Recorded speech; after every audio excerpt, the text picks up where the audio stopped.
మీరు పోగొట్టుకున్న విలువైన వస్తువులన్నీ తొందరగా మీ చేతికి రావాలంటే బుధవారం పూట గరికపోచలు కలిపిన నీళ్లతో శివాభిషేకం చేయాలి. గురువారం పూట పసుపు కలిపిన నీళ్లతో శివాభిషేకం చేస్తే వివాహ సమస్యలు, దాంపత్య సమస్యలు తొలగిపోతాయి.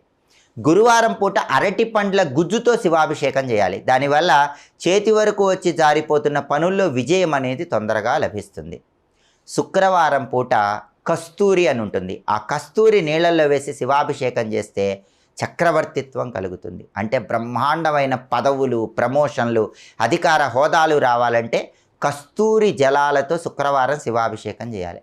బ్రహ్మాండమైన సౌందర్యం రావాలంటే, మంచి అందం రావాలంటే, అద్భుతమైన సౌందర్యాన్ని పెంచుకోవాలంటే కుంకుమ పువ్వు కలిపిన నీళ్లతో కానీ, కుంకుమ పువ్వు కలిపిన పాలతో కానీ శుక్రవారం శివలింగానికి అభిషేకం చేయాలి. సౌందర్యాన్ని రెట్టింపు చేసుకోవచ్చు.